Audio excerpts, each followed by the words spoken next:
कहानी शुरू होती है यॉन सी यून से, एक बेहद होशियार लड़का जिसकी जिंदगी का एक ही फोकस है, पढ़ाई। इसी वजह से उसका कोई खास दोस्त नहीं है। दूसरी ओर है उसका क्लासमेट योंग बिन, जो खुद भी काफी तेज है, लेकिन उसकी सोशल लाइफ काफी एक्टिव है, दोस्तों की भरमार, पार्टीज और मस्ती। मगर पढ़ाई में सी यून का मुकाबला नहीं कर पाता। और तो और योंग बिन कभी स्कूल का बदमाश भी रह चुका है। कमजोरों को तंग करना उसकी पुरानी आदत है। एक दिन उसका ध्यान सी यून पर जाता है। उसे लगता है कि सी यून तो सीधा साधा है, मजाक उड़ाना आसान होगा। लेकिन सी यून वो लड़का नहीं है जो किसी के सामने झुक जाए। उल्टा वो योंग बिन को आंखों में आंखें डालकर बोलता है, जरा संभल कर। बात योंग बिन को चुभती है और वो गुस्से में सी यून को मारने ही वाला होता है कि तभी मैदान में एंट्री होती है बेसबॉल टीम की। वो एक लड़के सूहो को ढूंढ रहे हैं क्योंकि उनके कप्तान की गर्लफ्रेंड को सूहो से कुछ ज्यादा ही दिलचस्पी हो गई थी। कप्तान आरोप लगाता है कि सूहो ने फ्लर्ट किया, लेकिन सूहो बिल्कुल टशन में जवाब देता है, वो तो खुद मेरे पीछे पड़ी है। सुनते ही कप्तान भड़क जाता है, लेकिन सूहो का जवाब होता है एक्शन में। वो अकेले ही पूरी टीम की धुलाई कर देता है, जैसे वो कोई फिल्मी हीरो हो। लड़ाई खत्म होने के बाद वो सी यून की गिरी हुई चीजें उठाकर माफी मांगता है। इतना टफ और फिर भी शालीन। आगे पता चलता है कि सी यून के पापा एक बेहतरीन एथलीट थे और माँ बहुत बुद्धिमान, लेकिन दोनों का तलाक हो चुका है। सी यून अब अपने पापा के साथ रहता है और माँ को गर्व महसूस कराने के लिए जी जान से पढ़ाई करता है। अगले दिन वो स्कूल जल्दी पहुँचता है और देखता है कि सूहो वहीं सो रहा है। उस दिन पीटी क्लास होती है और योंग बिन सी यून की यूनिफॉर्म डस्टबिन में फेंक देता है, जिससे साई यून को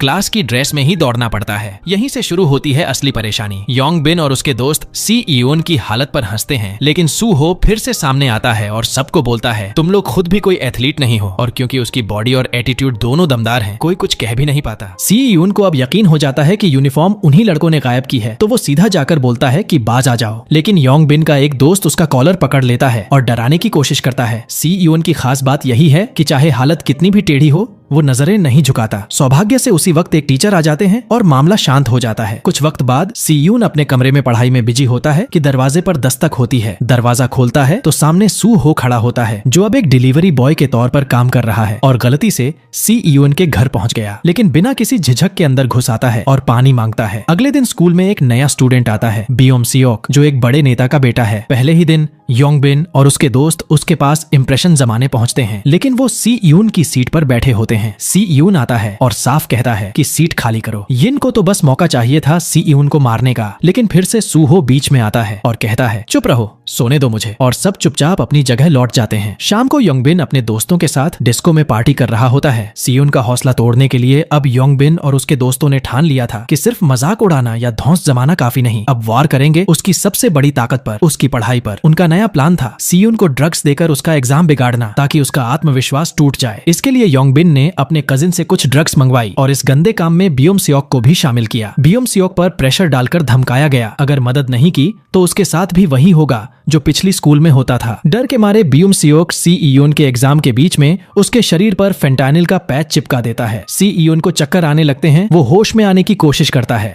खुद को झटका देने की कोशिश करता है, लेकिन तब तक टाइम खत्म हो चुका होता है। जब पेपर खत्म होता है और वो अपनी आंसर शीट देखता है, उसे एक ही गलती नजर आती है, बस एक, बट दैट वाज इनफ। वो अंदर तक हिल जाता है, गुस्से से आग बबूला हो जाता है और सीधे जा पहुंचता है योंग बिन के पास। फिर होता है धमाकेदार पल। सी यून, जो अब तक शांत और पढ़ाकू माना जाता था, योंग बिन की जबरदस्त धुलाई करता है, इतनी बुरी कि उसके दोस्त सिर्फ खड़े रहकर तमाशा देखते रह जाते हैं। तभी सूहो आता है और उसे रोकने की कोशिश करता है, कहता है, बस कर यार, बहुत हो गया। लेकिन सी यून की आंखों में अब भी गुस्से की आग जल रही थी। वो कहता है, इससे कुछ नहीं सीखा, अब तू भी। और सूहो से भी भिड़ने को तैयार हो जाता है। लेकिन सूहो क्लास का सबसे दमदार फाइटर था, वो बड़ी आसानी से सी यून को रोक लेता है। फिर एक टीचर आ जाती है और लड़ाई को वहीं खत्म करवाती है। इस भिड़ंत का अंजाम ये होता है कि योंग बिन की नाक टूट जाती है और उसकी माँ स्कूल में पहुंचकर मांग करती है कि सी यून को स्कूल से निकाल दिया जाए। मगर सी यून बड़ी ठंडक से कहता है, मैम, आपका बेटा स्कूल में ड्रग्स लाया है, किसे निकालना चाहिए ये आपको तय करना चाहिए, और सबूत सामने रख देता है। वो सुनते ही माँ चुप हो जाती है और समझ जाती है कि केस उल्टा भी पड़ सकता है, इसलिए शिकायत नहीं करती। अगले दिन योंग बिन के दोस्त बदला लेने की सोचते हैं और सी यून को स्कूल के बाद लड़ाई के लिए चैलेंज देते हैं। लेकिन सी यून कहता है, क्यों इंतजार करना, अभी निपटा लो। सब बाथरूम में जाते हैं, जहाँ सी यून दरवाजा बंद कर देता है। लेकिन इस बार उसका इरादा लड़ने का नहीं था, ये था उसका माइंड गेम। वो सिर्फ इतना डर पैदा करता है कि अगली बार कोई उसके सामने खड़ा होने की हिम्मत न करे। उसकी ये चाल काम करती है और क्लास में उसकी इमेज बन जाती है, एक कमजोर मगर दिमागदार हीरो की। उधर अस्पताल में योंग बिन अपने कजिन को कॉल करता है। अब वो सी यून को सबक सिखाने के लिए उसे हायर करना चाहता है। लेकिन दूसरी ओर सी यून और सूहो की दोस्ती गहरी होने लगती है। पहले लड़ाई, फिर बातें, और अब दोनों ज्यादा वक्त एक दूसरे के साथ बिताने लगे थे। पूरी स्कूल में अफवाह उड़ जाती है कि ये दोनों अब बेस्ट फ्रेंड्स बन गए हैं। इसी बीच बियोम सियोक भी सी ईयून के करीब आना चाहता है, लेकिन साई ईयून साफ कहता है मुझसे दोस्ती की एक्टिंग मत कर। स्कूल से बाहर निकलते वक्त योंग बिन पहले से कुछ गुंडों के साथ सी ईयून का इंतजार कर रहा होता है। वो लोग उसे उठा ले जाते हैं किसी सुनसान जगह पर पीटने के लिए। बियोम सियोक ये सब देख लेता है और बिना समय गंवाए सूहो को बताने भागता है। सूहो पहले तो इनकार करता है, कहता है मुझे किसी पंगे में नहीं पड़ना, लेकिन फिर बियोम सियोक उसे पैसों की पेशकश करता है। सूहो मान जाता है और दोनों निकल पड़ते हैं सी ईयून की मदद करने। इस बीच सी ईयून पर हमला हो चुका है, लेकिन वो इतना समझदार है कि हालात को अपने फेवर में मोड़ने के लिए एक स्ट्रेटेजी बना लेता है। उसका प्लान काम करता है और वो एक एक करके सबको चकमा देने लगता है। मगर योंग बिन का कजिन, जो वाकई में ताकतवर है, फिर से उठ खड़ा होता है और एक जानलेवा हमला करने के लिए बढ़ता है। योंग बिन अब पूरी तरह से आपा खो चुका था। उसका अगला निशाना था सी ईयून के हाथ। हाँ, वो उसके हाथ तोड़ना चाहता था ताकि वो कभी दोबारा न लिख सके, न पढ़ सके। लेकिन ठीक उसी वक्त जैसे किसी हीरो की एंट्री होती है, सूहो आ जाता है। वो पूरे गुस्से में उन गुंडों से कहता है बस बहुत हो गया, लेकिन योंग बिन का कजिन मानने को तैयार नहीं था। अब बात बन चुकी थी इज्जत की। फिर होती है क्लासिक भिड़ंत, सूहो वर्सेस योंग बिन का कजिन। दोनों दमदार फाइटर्स, लेकिन सूहो का लेवल ही कुछ और था। उधर बाकी गुंडे सी यून को पीट रहे थे, लेकिन तभी बियोम सियोक भी वहां पहुंचता है और सी यून की मदद करता है। जब योंग बिन का कजिन देखता है कि सब उसके खिलाफ खड़े हो चुके हैं, वो हार मान लेता है और कहता है लड़ाई खत्म। फिर वहां से चला जाता है योंग बिन को अकेला छोड़कर। सी यून, जो अंदर से बेहद शांत और समझदार था, कहता है अब बहुत हो गया, छोड़ो ये सब और भूल जाओ। लड़ाई खत्म होने के बाद तीनों, सी यून, सूहो और बियोम सियोक, अब दोस्त बन चुके थे। सूहो कहता है अब जब लड़ाई की वजह से लेट हुआ हूं तो तुम दोनों को मेरी नौकरी में हाथ बंटाना पड़ेगा। तीनों एक छोटे से स्टोर में काम करते हैं और काम खत्म होने के बाद बैठते हैं डिनर पर। उसी दौरान बियोम सियोक शर्मिंदा होकर सी यून से माफी मांगता है और सी यून बिना कोई शिकवा किए उसे माफ कर देता है। फिर होता है एक दिल पिघलाने वाला पल। सूहो अपने हाथों से सी यून को खाना खिलाता है और सी यून की जिंदगी में पहली बार दोस्ती का एहसास पूरी तरह से बस जाता है। लेकिन दूसरी तरफ कहानी में ट्विस्ट अभी बाकी था। वो गुंडे जो सी यून को पीट चुके थे, असल में खुद एक और बड़े माफिया के शिकार थे। उस असली बॉस ने, जिसे सब साइको कहते थे, जानबूझकर अपने ही एक आदमी का हाथ तोड़वा दिया ताकि उसे बहाना मिल जाए और फिर वो मांग सके 15 लाख का हर्जाना। सी यून और उसके दोस्तों के लिए अब ये सिर्फ लड़ाई नहीं, ब्लैकमेलिंग की जंग बन चुकी थी। अगली सुबह तीनों दोस्त एक साथ रिलैक्स करने के लिए मिलते हैं, लेकिन सी यून तो बिना पढ़े रह ही नहीं सकता, इसलिए जाने लगता है। तभी सूहो कहता है चल एक शर्त लगाते हैं, देखते हैं कौन किससे बेहतर है। शर्त में सूहो हारता है और सी यून खुशी खुशी घर की ओर निकल पड़ता है। लेकिन रास्ते में उसका सामना होता है उस गुंडे की बहन से, जिसने सी यून को पहले मारा था। वो सी यून को रोक कर कहती है चलो कुछ खा आते हैं, और फिर बोलती है मुझे तो रफ लड़के ही पसंद हैं। सी यून कुछ समझ नहीं पाता, लेकिन हाँ, वक्त अच्छा बीतता है। अगले दिन योंग बिन स्कूल आता है अपना सामान लेने, लेकिन जाने से पहले सी यून से रिक्वेस्ट करता है कि उसके साथ पार्किंग तक चले, क्योंकि वो एक डिक्लेरेशन देना चाहता है कि फेंटेनिल उसका नहीं था। सी यून मान जाता है, लेकिन उसे नहीं पता था कि ये सब एक चाल थी। पार्किंग में पहले से उस गैंग का बॉस बैठा होता है, जिसने पूरा गेम प्लान किया था। वो कहता है तुम लोगों ने योंग बिन को मारा है, अब उसका हर्जाना भरना पड़ेगा 15 लाख, और धमकी देता है कि अगर पैसे नहीं मिले तो हालात बहुत खराब हो जाएंगे, नहीं तो कर्ज लेना पड़ेगा, और जब चुकता नहीं कर पाओगे तो जिंदगी भर उसके लिए काम करना पड़ेगा। यही था उस गैंग का असली तरीका, लोगों को कर्ज के जाल में फंसाकर उनका इस्तेमाल करना। अगले कुछ दिन पूरे गैंग के लोग साई ईयून और उसके दोस्तों का पीछा करते रहते हैं, जिससे साई ईयून तंग आ जाता है। वो अपनी नई दोस्त से बात करता है, जो उसे पूरे गैंग के सिस्टम के बारे में बताती है। कहती है कि उस बॉस से उलझना अपनी बर्बादी को न्योता देना है। वो उसे समझाती है कि खुद की भलाई के लिए पैसा दे दो और इस पागल इंसान से दूर रहो। उधर बियोम सियोक, जो अब अपने दोस्तों के लिए कुछ भी करने को तैयार था, अपने पापा की घड़ी चुरा लेता है और उसे बेचकर 15 लाख का इंतजाम कर लेता है। लेकिन क्या पैसे देना ही हल है? सी यून की प्लानिंग अब अपने आखिरी पड़ाव पर थी। जब बियोम सियोक ने पैसे जुटा लिए, सी यून और बाकी दोस्तों ने फैसला किया कि उन्हें ये पैसे नहीं देने चाहिए, बल्कि सीधे पुलिस को बुलाकर इस पूरे गैंग का खेल खत्म करना चाहिए, क्योंकि अगर एक बार पैसे दे दिए तो फिर कभी पीछा नहीं छूटेगा। सी यून बताता है कि उसने सबूतों का लोकेशन ट्रेस कर लिया है, वो सब उस गैंग लीडर के घर में मौजूद है, बस पुलिस को वहां ले जाना होगा। लेकिन इस मिशन की शुरुआत सूहो करेगा। वो सबसे पहले उस क्रिमिनल के घर जाएगा और अपनी बेटिंग ऐप का आइडिया उसे बेचने की कोशिश करेगा ताकि उसका विश्वास जीत सके। फिर क्या था, प्लान तुरंत शुरू होता है। सूहो बताता है कि उसे उसकी ऐप के बारे में सब पता है और एक बड़ा ऑफर लेकर आया है, पूरी स्कूल को एक जुए के अड्डे में बदलने का ऑफर। वो क्रिमिनल इस आइडिया से इतना खुश होता है कि सूहो को अपने गैंग में शामिल करने को तैयार हो जाता है।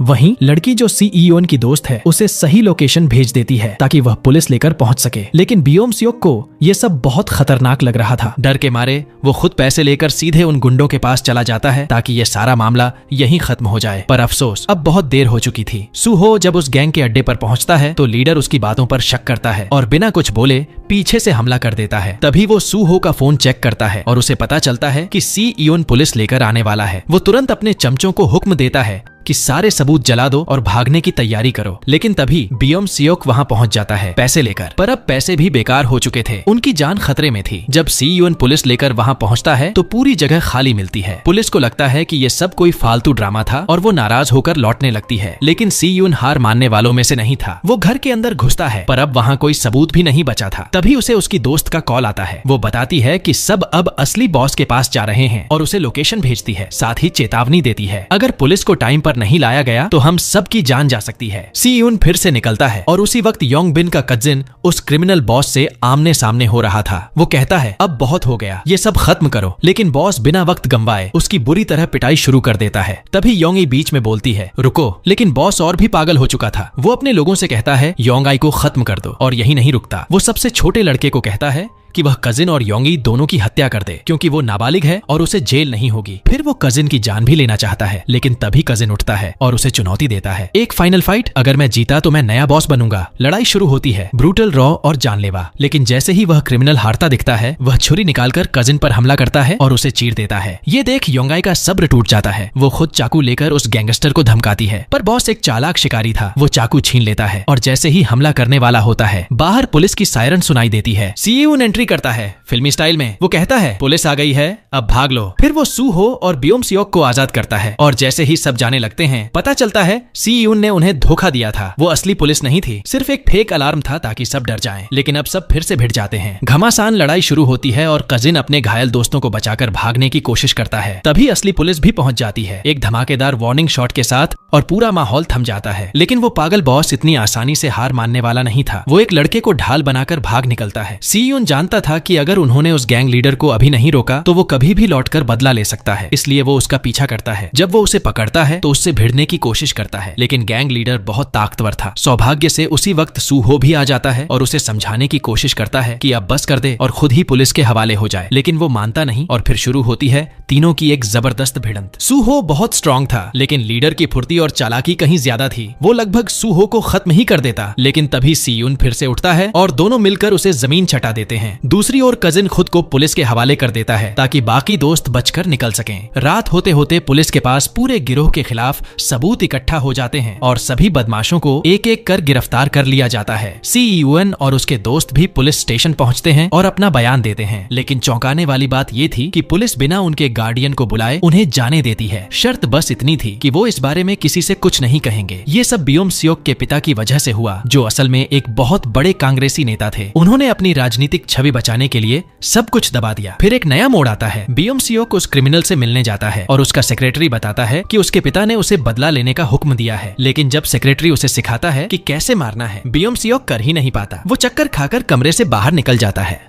उधर अस्पताल में साई ईयूएन और उसकी दोस्त सूहो से मिलने जाते हैं। सूहो बताता है कि वो अब ठीक है और कल डिस्चार्ज हो जाएगा। फिर लड़की कहती है कि वो साई ईयूएन को डेट कर रही है इसलिए सूहो को ज्यादा घूरना बंद करना चाहिए। लेकिन सूहो सीधा बोल देता है ऐसा कुछ नहीं है। सीयून जब अपने घर पहुंचता है तो वहां कोई नहीं होता, इसलिए फिर से अस्पताल लौटकर सूहो और बाकी को खाना खिलाने पहुंच जाता है। सूहो थोड़ा घबरा जाता है और बोलता है तू मुझे डरा रहा है भाई, कोई इतना अच्छा कैसे हो सकता है। सीयून बस मुस्कुरा देता है। पर इस सब के बीच बियोम सियोक की हालत बदतर होती जा रही थी। उसे बेरहमी से पीटा जा रहा था क्योंकि सच ये था कि वो कांग्रेसी उसका असली पिता था ही नहीं। उसने तो बस अपनी पॉलिटिकल इमेज के लिए उसे गोद लिया था और अब जानवरों से भी बदतर सलूक कर रहा था। अगले दिन स्कूल में बियोम सियोक की पॉपुलैरिटी अचानक बढ़ जाती है क्योंकि अब सबको पता था कि जिन क्रिमिनल्स को पकड़ा गया है वो उसी के कारण हुए। लेकिन जब उसके दोस्त उसे योंगी के बारे में बताते हैं तो उसे लगने लगता है कि वो धीरे धीरे उसे रिप्लेस कर रही है। जब वो सूहो का इंस्टाग्राम चेक करता है तो उसे जलन होने लगती है। जल्द ही उसे पता चलता है कि सूहो का बर्थडे आ रहा है और योंगी उसके लिए पार्टी प्लान कर रही है। लेकिन बियोम सियोक कह देता है कोई जरूरत नहीं है। जैसे जैसे दिन बीतते हैं उसे लगता है कि योंगी उसके दोस्तों को उससे छीन रही है। जब वे लोग कराओके जाते हैं तो बियोम सियोक जरूरत से ज्यादा कोशिश करता है सबका ध्यान पाने के लिए, पर नतीजा उल्टा होता है। उसी दौरान उसकी मुलाकात उसके पुराने क्लासमेट्स से होती है जो उसे पहले बुली करते थे। डर के मारे वो वहाँ से भाग जाता है। जब वो बाकी दोस्तों के पास लौटता है तो गुस्से में योंगी पर भड़क उठता है, क्योंकि उसे लगता है कि उसने जानबूझकर बदमाशों को उसका पता दिया था। वो उसे मारने तक को तैयार हो जाता है, लेकिन उसके दोस्त योंगी का साथ देते हैं। इससे वो और भी ज्यादा भड़क उठता है और तभी वो गुंडे फिर से आ धमकते हैं। इस बार वो बियोम सियोक को उठाकर ले जाना चाहते हैं, लेकिन सी यून डटकर खड़ा हो जाता है और कहता है, दफा हो जाओ यहाँ से, उसे अकेला छोड़ दो। और अगले दिन बियोम सियोक इस वक्त बुरी तरह चिढ़ा हुआ था। उसे बस किसी पर भी गुस्सा निकालना था, लेकिन क्लास के बाकी लड़के उससे डरते नहीं थे, क्योंकि असली ताकतवर तो सू हो था। फिर भी वो सबको मारने की धमकी देता रहा। तभी सूजे आता है उसे शांत करने, बट हालात उल्टे हो जाते हैं और दोनों के बीच बहस शुरू हो जाती है। अगले 2 दिन बियोम सियोक स्कूल ही नहीं आता, जिससे उसके दोस्तों को चिंता होने लगती है। फिर सी यून और बाकी लोग उसे ढूंढते हुए उसके घर पहुंच जाते हैं। बियोम सियोक चौंक जाता है, बट दिल ही दिल में खुश भी होता है कि उसके दोस्त उसे देखने आए। जब उससे पूछा जाता है कि वो ऐसा क्यों कर रहा है, तो बियोम सियोक टूट जाता है। वो बताता है कि पिछली स्कूल में उसे बहुत बुरी तरह बुली किया गया था और कुछ कर नहीं पाया, क्योंकि उसके पिता ने साफ मना किया था कि वो कोई तमाशा ना करे। ये सुनकर सूहो उसे कहता है कि उन बदमाशों को कॉल कर वो खुद उनसे माफी दिलवाएगा। जब वो सब कराओके में मिलते हैं तो पहले तो वे माफी मांगने से मना कर देते हैं, उल्टा उसे फिर से धमकाने लगते हैं। लेकिन तभी सूहो एकदम से सामने आता है और उन्हें मजबूर करता है कि बियोम सियोक से माफी मांगे। पर बियोम सियोक को सिर्फ माफी नहीं चाहिए थी, उसे बदला चाहिए था। वो खुद उन्हें मारना चाहता था, लेकिन सी यून और दोस्तों ने कहा कि ये सब हद से बाहर जा रहा है। बियोम सियोक बिल्कुल बेकाबू हो चुका था। सूहो उसे कमरे से बाहर खींच ले जाता है। वहाँ दोनों में जबरदस्त बहस होती है। बियोम सियोक गुस्से में कहता है कि हम कभी दोस्त थे ही नहीं, और फिर उसे पैसे ऑफर करता है उस बदमाश को पीटने के लिए। ये सुनते ही सूहो का गुस्सा फूट पड़ता है और वो उस पर हमला कर देता है। बीच बचाव के लिए सी यून को आना पड़ता है। इसके बाद बियोम सियोक अकेले चला जाता है। थोड़ी देर बाद उसकी पुरानी स्कूल के गुंडे उसका पीछा करने लगते हैं, पर इस बार किस्मत उसके साथ थी। उसे रास्ते में अपने कुछ क्लासमेट्स मिल जाते हैं और इस बार वो उसे चिढ़ाने की जगह उसके साथ खड़े हो जाते हैं। न सिर्फ उसका साथ देते हैं, बल्कि मिलकर उन बदमाशों को सबक भी सिखाते हैं। इस जीत के बाद वे उसे अपने ग्रुप में शामिल कर लेते हैं और साथ पार्टी करने एक डिस्को ले जाते हैं। बियोम सियोक सभी के लिए ड्रिंक्स खरीदता है और इसी से सब उसे ज्यादा सम्मान देने लगते हैं। फिर इंस्टाग्राम पे सब आपस में फॉलो करने लगते हैं और बियोम सियोक को लगता है कि ये हैं उसके असली दोस्त। अगले दिन वो क्लास में नशे में झूमता हुआ आता है। जब सी यून उससे पूछता है कि क्या हुआ, तो वो उसे इग्नोर करता है और अपने नए दोस्तों के साथ चला जाता है। बाद में सी यून और सूहो उसे टोकते हैं, बट बियोम सियोक कहता है कि उन्होंने कभी उसे दोस्त नहीं माना, इसलिए अब वो भी नहीं मानेगा। फिर वो एक और पार्टी में चला जाता है, जहां उसकी मुलाकात होती है योंगबिन से, जो अब कहता है कि वे दोस्त बन सकते हैं क्योंकि अब उनका एक कॉमन दुश्मन है। उधर सी यून स्कूल से बाहर निकल रहा होता है जब उसका भाई उसे पकड़ता है और अपने साथ काम पर ले जाता है ताकि दोनों साथ में वक्त बिता सकें। सी यून को चिंता होती है कि बियोम सियोक के नए दोस्त उसका फायदा उठा रहे हैं, बट सूहो कहता है कि असल में बियोम सियोक ही उन लोगों का इस्तेमाल कर रहा है ताकि वो खुद को पॉपुलर महसूस कर सके। अगले दिन बियोम सियोक अपनी सीट भी बदल लेता है। सी यून उसके नए दोस्तों को धमकाता है कि अगर उन्होंने उसका फायदा उठाया तो अच्छा नहीं होगा, लेकिन सूहो कहता है तू किसी की मदद नहीं कर सकता जो खुद मदद नहीं चाहता। फिर दोपहर में वो नए बदमाश कैंटीन की लाइन में घुसने की कोशिश करते हैं, बट सूहो सबको लाइन में लगने का हुक्म देता है और सब उसकी बात मान भी लेते हैं सिवाय बियोम सियोक के। उसे लगता है कि वो सबसे ऊपर है। सूहो के पास कोई और चारा नहीं बचता और उसे एक झापड़ रसीद कर देता है। ये देखकर बियोम सियोक बदला लेना चाहता है, बट सच्चाई ये थी कि वो अंदर से अब भी बहुत कमजोर था। उसे पता था कि वो सूहो का कभी सामना नहीं कर सकता, इसलिए बियोम सियोक और उसके दोस्त एक प्लान बनाते हैं। वो योंगबिन के दोस्त को हायर करते हैं जो जल्द ही प्रोफेशनल फाइटर बनने वाला था। उसे ऑफर किया जाता है पूरे 1 मिलियन वॉन बस सूहो को सबक सिखाने के लिए। लेकिन दिक्कत ये थी कि सूहो ने पहले ही इस फाइटर को हरा दिया था, तो उसे बढ़त दिलाने के लिए बियोम सियोक और उसके दोस्तों ने सूहो की बाइक के ब्रेक काट दिए ताकि वो हादसे में घायल हो जाए और ढंग से लड़ न पाए। सूहो को अंदर ही अंदर समझ आ गया था कि इसके पीछे कौन है, बट वो सी यून को टेंशन नहीं देना चाहता था, इसलिए उसने ऐसे किया जैसे उसे कुछ पता ही नहीं। थोड़ा वक्त बीतता है और आ जाता है सूहो का बर्थडे। यही वो दिन था जब बियोम सियोक और उसके दोस्त सूहो को पीटने की प्लानिंग कर रहे थे। बियोम सियोक उसे कॉल करता है, बट सूहो ने उसे पहले ही ब्लॉक कर रखा था, इसलिए बियोम सियोक अब योंगी को कॉल करता है और कहता है कि वो सब दोस्तों से फिर से मेलजोल करना चाहता है और सूहो को एक गिफ्ट देना चाहता है, बट इसके लिए उसे योंगी की मदद चाहिए। योंगी जो चाहती थी कि सब फिर से दोस्त बन जाएं, इस झांसे में आ जाती है और मान जाती है, लेकिन असल में ये सब एक बहुत बड़ी साजिश थी। फिर एक मैसेज सूहो को भेजा जाता है, बट सबसे पहले वो सी यून के हाथ लग जाता है। वो पूरा मैसेज डिलीट कर देता है और सू हो से कहता है कि वो आराम से खाना खाए, वो थोड़ी देर में कुछ काम निपटा कर आएगा। जब सी यून उस जगह पहुंचता है तो वो पूरे एरिया का एनालिसिस करता है और एक स्ट्रेटेजी प्लान करता है ताकि वक्त आने पर वहां से सुरक्षित भाग सके। फिर वो उन गुंडों के पास जाता है जिन्हें साई यून की जगह सू हो की उम्मीद थी। उसे देखकर बियोम सियोक थोड़ी देर के लिए घबरा जाता है और कहता है कि वो वापस चला जाए, लेकिन योंग बिन अब किसी भी हालत में सी यून को छोड़ना नहीं चाहता था। सी यून फौरन दौड़ना शुरू करता है और अपनी बनाई हुई स्ट्रेटेजी से काफी सारे बदमाशों से बच निकलता है, लेकिन आखिर में उनके नंबर ज्यादा थे। फिर भी सी यून अपने दिमाग और दम से कईयों को हरा देता है, पर तभी आ जाता है वो फाइटर जिसके आते ही सब उसके पीछे छुप जाते हैं। वो सच में बहुत ताकतवर था। सी यून को बहुत आसानी से जमीन पर गिरा देता है। जब योंग बिन उसे मारने के लिए आगे बढ़ता है तो बियोम सियोक उसे रोकता है और कहता है कि इससे उसका कोई लेना देना नहीं है, लेकिन उसका नया दोस्त उल्टा उससे कहता है कि उसे अब एक साइड चुननी पड़ेगी और बियोम सियोक चुपचाप खड़ा रहता है और सबके सामने सी यून को पिटता हुआ देखता है। इस भयानक मारपीट के दौरान योंग ई ने पुलिस को कॉल कर दिया था। पुलिस आते ही सारे गुंडे वहां से भाग जाते हैं। जब सी यून होश में आता है तो वो बहुत ज्यादा घायल था। योंग ई पुलिस को पूरी सच्चाई बता रही थी, बट सी यून उसे रोकता है और कहता है कि वो कुछ न कहे। फिर वो खुद बियोम सियोक को कॉल करता है और कहता है कि वो उसे पुलिस में नहीं देगा, बट ये सब यहीं खत्म होना चाहिए। अगले दिन सी यून के पिता उससे पूछते हैं कि ये चोटें कैसे लगी। सी यून झूठ बोलता है, कहता है कि सीढ़ियों से गिर गया था। उसका पिता बहुत परेशान हो जाता है और कहता है कि अब वो उसे किसी दूसरी स्कूल में ट्रांसफर कर देगा। उधर सूहो को चिंता होने लगती है क्योंकि स्कूल का सबसे होशियार लड़का सी यून 2 दिन से स्कूल ही नहीं आया था। वो सी यून के घर पहुंचता है बट कोई दरवाजा नहीं खोलता। अब उसकी चिंता और बढ़ जाती है। अगले दिन सूहो बियोम सियोक के दोस्तों से कहता है कि उन्हें उसकी बाइक की मरम्मत का खर्च देना होगा। डर के मारे वो सब मान जाते हैं। फिर सूहो उन सबको पकड़ता है और जोरदार तरीके से मारता है ताकि वो सब सच उगल दें। जब उसे सब कुछ पता चलता है तो वो सीधा योंगाई के पास जाता है और पूछता है कि सी यून किस अस्पताल में है। योंगी बताती है कि उसे डिस्चार्ज कर दिया गया है, बट साथ ही चेतावनी देती है कि वो कोई बेवकूफी ना करे क्योंकि सी यून ने ये सब कुछ सिर्फ इसलिए सहा ताकि कोई और लड़ाई न हो। इसके बाद सूहो अपने दोस्त सी यून के घर पहुंचता है और सी यून ऐसे पेश आता है जैसे कुछ हुआ ही नहीं। लेकिन सूहो अपने दोस्त से अलविदा कहने गया था क्योंकि उसने तय कर लिया था कि वो रात को उन गुंडों से लड़ाई करेगा। दूसरी तरफ बियोम सियोक से बात करता है और कहता है कि वो उसे वही देगा जो वो हमेशा से चाहता था। बियोम सियोक फौरन अपने फाइटर को कॉल करता है और कहता है टाइम आ गया है सूहो को खत्म करने का। उसी वक्त योंगी कॉल करती है सी यून को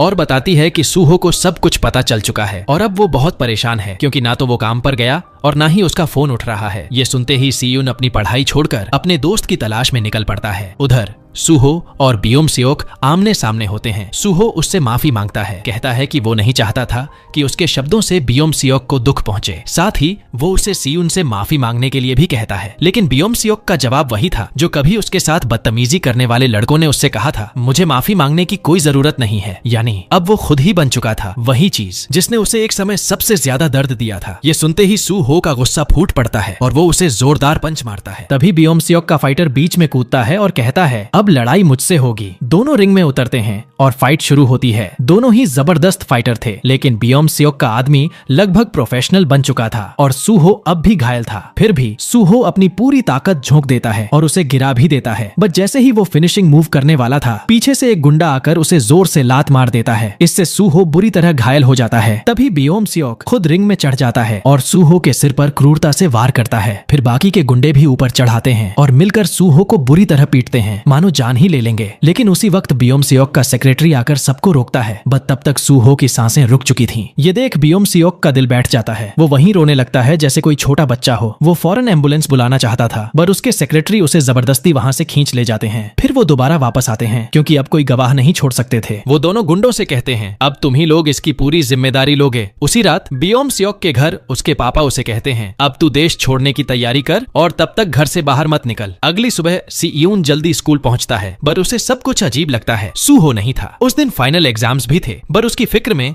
साई यूएन का पूरा पेपर बिगड़ जाता है। फिर उसे असली सच्चाई पता चलती है, सूहो कोमा में है। बियोम सियोक के सेक्रेटरी ने ऑफर दिया है कि वो सारे मेडिकल खर्च उठाएंगे, बट इसके बदले उसकी दादी को कुछ पेपर्स पर साइन करने पड़े ताकि वो लोग कानून से बच जाएं। अपने दोस्त को उस हालत में देखकर सी यून खुद को बहुत दोषी मानता है। पूरा दिन वो उसके पास बैठा रहता है। योंग ई उसे समझाती है कि अब घर जाओ, अभी और एग्जाम्स बाकी हैं। बट अब सी यून के लिए पढ़ाई बेमतलब हो चुकी थी। अब तो बस एक चीज थी, बदला। अगले दिन वो सीधा योंगबिन के स्कूल पहुंचता है और उसे जोरदार हमला कर देता है। फिर उसे धमकी देता है, बता वो फाइटर कहाँ है जिसने सूहो को मारा। योंगबिन वैसे भी डरपोक था, सब कुछ उगल देता है। इवन वो वीडियो भी दिखाता है जिसमें सूहो की बेरहमी से पिटाई हो रही थी। उसी वक्त योंगी पहुंचती है ब्योम-स्योक के घर और कहती है, तू डरपोक है कायर। लेकिन ब्योम-स्योक उल्टा उसे ही दोष देने लगता है, अगर तू हमारे बीच नहीं आती तो कुछ भी नहीं होता। सीयून सीधा पहुंचता है उस जिम में जहां वो फाइटर ट्रेन करता था। वो उसे चुपचाप पीछे से अटैक करना चाहता था, लेकिन फाइटर के रिफ्लेक्सेस गजब के थे। वो आसानी से उसका वार टाल देता है और मुस्कुराकर कहता है, तू बहुत ही कमजोर है मेरे लिए, घर जा, स्कूल की घंटी बजेगी तुझसे पहले। लेकिन सीयून आज कुछ और ही ठान कर आया था, उसे अपने दोस्त का बदला लेना था। वो वही स्टाइल अपनाता है जो उसके भाई ने उसे सिखाया था। शुरुआत में फाइटर भारी पड़ता है, बट सीयून की सबसे बड़ी ताकत थी उसका दिमाग। वो हर बार कोई ना कोई तरीका निकाल ही लेता था और आखिरकार वो फाइटर को जमीन पर गिरा देता है। अब फाइटर उससे रहम की भीख मांग रहा था, बट सीयून को रहम नहीं बदला चाहिए था। वो उसका टखना तोड़ देता है, सिर्फ उसकी हड्डी नहीं, उसकी प्रोफेशनल करियर भी वहीं खत्म कर देता है। उधर स्कूल में ब्योम-स्योक का बाप खुद पहुंचा होता है, ये देखने की कहीं किसी ने कुछ बोला तो नहीं, बट टीचर लोग वैसे ही बिके हुए थे, सब उसके इशारों पर चल रहे थे। तभी अचानक एग्जाम के बीचों बीच साईयूएन क्लासरूम में घुसता है, हाथ में फायर एक्सटिंग्विशर और आंखों में आग, और वो शुरू हो जाता है एक एक कर सारे गुंडों को वहीं धो देता है। फिर वो सीधा जाता है ब्योम-स्योक के पास और कहता है, ये सब तेरी वजह से हुआ है। ब्योम-स्योक चुपचाप मान जाता है, हाँ सब मेरी गलती है, मुझे मार दे। लेकिन सीयून उसे नहीं मारता क्योंकि वो जानता था कि गिल्टी कॉन्शियंस उससे बड़ी सजा कोई नहीं। फिर जैसे ही टीचर्स उसे रोकने आते हैं, सीयून अपनी नंगी मुट्ठी से शीशा तोड़ देता है और गरज कर कहता है, मेरे रास्ते से हट जाओ। अब सीयून अंदर से पूरी तरह टूट चुका था। वो सीधा जाता है सूहो के पास और थकावट से वहीं सो जाता है। सपने में सूहो उससे कहता है, तू सच में पागल हो गया है। सीयून रोते हुए माफी मांगता है, बट सूहो मुस्कुराकर कहता है, ये तेरी गलती नहीं है। कुछ समय बाद ब्योम-स्योक को देश से बाहर भेज दिया जाता है क्योंकि अब उसका बाप भी उसे अपने पास नहीं चाहता था। योंग-आई को भी बेहद पछतावा था, इसलिए वो भी सबकी जिंदगी से गायब हो जाती है। ब्योम-स्योक का बाप कोशिश करता है कि सीयून को सबका दोषी ठहराकर उसे सुधार गृह भेज दे, बट सीयून के पास सबूत था, वो वीडियो जिसमें सब कुछ रिकॉर्ड हुआ था। मजबूरी में ब्योम-स्योक के बाप को पीछे हटना पड़ा और सायून को एक नई स्कूल में ट्रांसफर किया गया। एक नया शहर, एक नई शुरुआत। लेकिन जिस स्कूल में उसका एडमिशन हुआ,